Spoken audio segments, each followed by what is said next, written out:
makore 19. Ndakanyora O-level yangu 2019 parengo Christian College. Things were not together. Zvanga zvakaoma, fees ichinetsa, chikafu zvese, everything zvaingonetsa. Ndakakwanisa kupasa O-level yangu zvakanaka. Ndakanyora 9 subjects. Mari yeregistration ndaizvitsvagira ndega ndichibatsirwa namama vangu nababa vangu, but zvinhu zvachona zvanga zvisingabhalansi kuti titi chikafu nechichi, because mumba medu tiri 4. Inini ndini second born. Panda ndiri form 4, nzvadzi yangu yanga iri form 6. Saka tese taida kunyora chichi, zvinhu zvese zvava zvakangooma. Ndaitoita mapeace jobs, chishanda kana kuwachira vanhu, kunotsvaga mapeace jobs kwakasiyana siyana, ndichishanda kuti tikwanise kuraisa mari yeregistration yangu yeform 4. Kuchikoro vakapedzisira vakatanga vachindidzinga, but vakapedzisira vasachatondidzinge. Vakutongoti hapana, nenyaya yekuti ndanga ndine shungu, ndichistudy hard, ndichiita sei, ndichishingirira kuti zviite. Ndakwanisa kunyora form 4. Pandakanyora form 4 ndapasa, ndakanyora 9 subjects. Ndobva ndabuda nemasubjects angu ese ari 9. Ndakakwanisa kubuda ne6 A's, 1 B ne2 maC. Ndobva ndamboshanda paholiday yekuti tiende A-level. Pandashanda ndakwanisa kuraisa mari yekubhadhara for first term. Ndakwanisa kuenda kuchikoro first term parengo Christian College. Ndobva tazomboaffectwa nelockdown. Palockdown ndanga ndisingaende kuchikoro, ndaingoverengawo ndichingodi, because vanhu vanga vakavharirwa. Saka taingoverengawo tiri kumba tichingosheya nevamwe. Ndobva pakazovhurwa maschools, zvinhu zvakaramba kubatana, because palockdown papa pasingashandike, kana kuti undoti ondewo peace job kana kuti chii, zvinhu zvava zvakaomera munhu wese, kana kutengesa kana chii. Mama wangu anoita zvekutengesa, saka pakusina kana munhu kuti vanotengesera kana kuti chii, zvinhu zvichinetsa.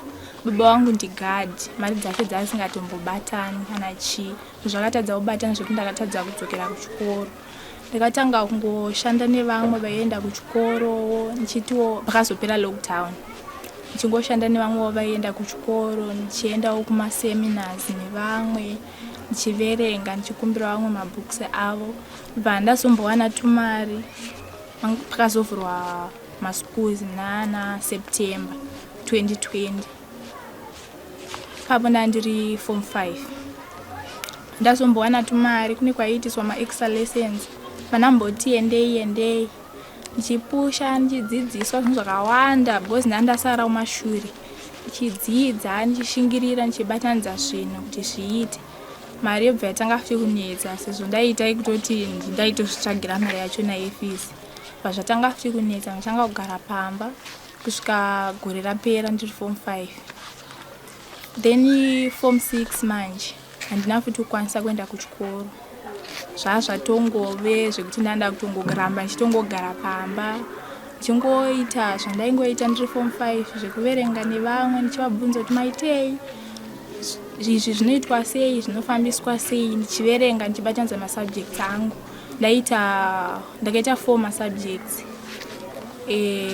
economics, business studies, accounting ne-pure mathematics.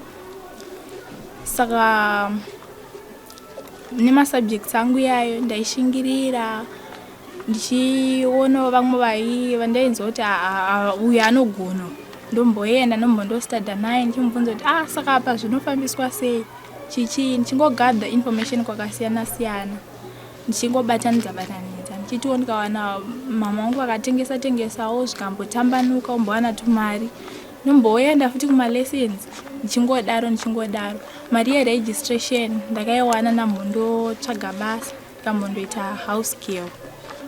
Ndikawana mari yekuti ndiregister for masubjects angu akadaro. Zvakatombonetsa, mari yatadza kubalanza, ndatomboda kudropa 1 subject. Ndikati mari haisi kubalanza, regai ndiite sei, ndisiye 1.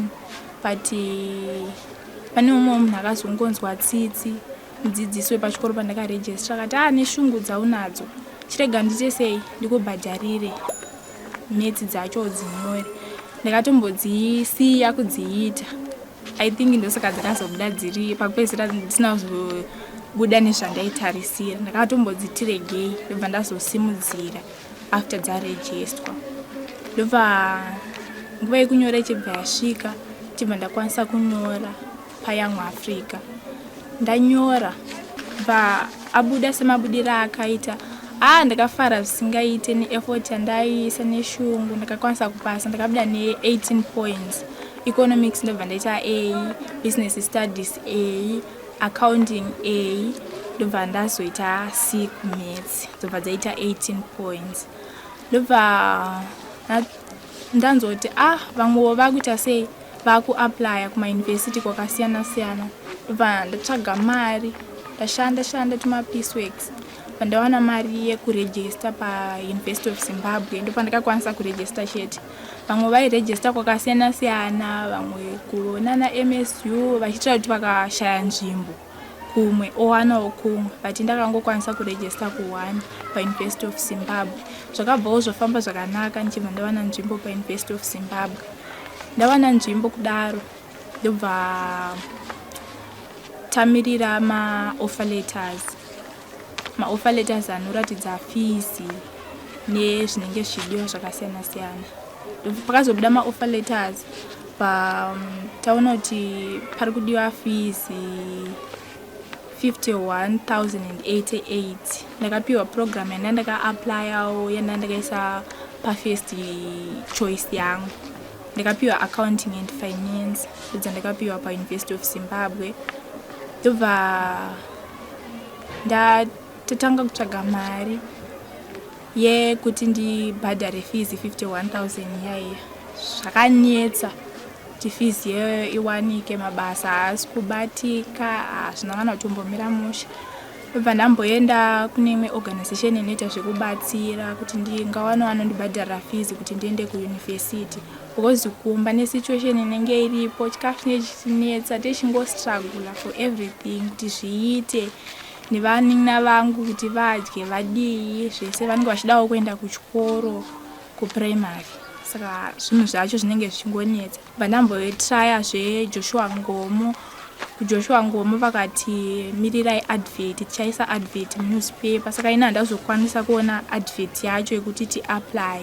Ndanzoti kwachiremba kukudiwa munhu webasa kumashops ari pedyo nekunoku. Kuri kudiwa munhu webasa unoita zvekubika machips. Munhu achipiwa $40 per month. Ndandoshanda ikoko. Ndapiwa $40 yeye. Ndafunga kuti fees yangu $40 haitombokwani. Mama vangu bva vatengesawo zvavanotengesawo vachingounganidza tazokwanisa kubatanidza mari yeye.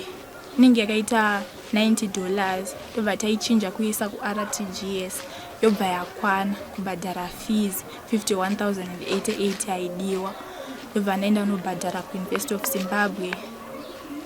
Ndobva ndatotora school ID nekuregister nezvimwewo zvaidiwa kuti ndiite. Saka ndiwe wakabatira school ID yacho? School ID ndiwe ndakabata, ndiwe ndakapiwa school ID kuchikoro. Saka apa chakunetsa handisi kuziva kuti hongu takakwanisa kureza mari yekubhadhara this semester. Semester rikuya ndichaita sei handisi kuziva. Handizokwanisa kuzvibatanidza kuti kushanda nekuenda kuchikoro.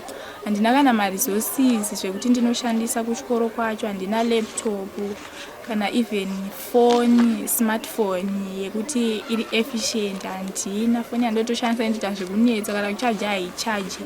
Ndotoita zvekubooster battery. Zvinhu zvacho zvinongonetsa. Saka ndomamirira zvakaita.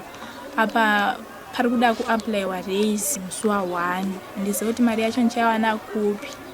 Raise yachona inenge yakati wande kutopfuura fees. Apa kubasa kwandaenda munhu wacho wandaishandira akambomira business racho ranga risinganyatse kumubhadhara. raise hanzi mari kuUniversity of Zimbabwe. Raise vakati inogona kusvika kuma 70,000 havasati vane actual figure remari yatichabhadhara iraise. Saka zvinhu zvacho iwe kuprefer raise pane kubva kumba. Ndoprefer raise pane kubva kumba nekuti transport inonetsa kuno kwatogara. Transport inonetsa handizokwanisi kubata kana malecture plus mari yacho yetransport handikwanise kuiwana.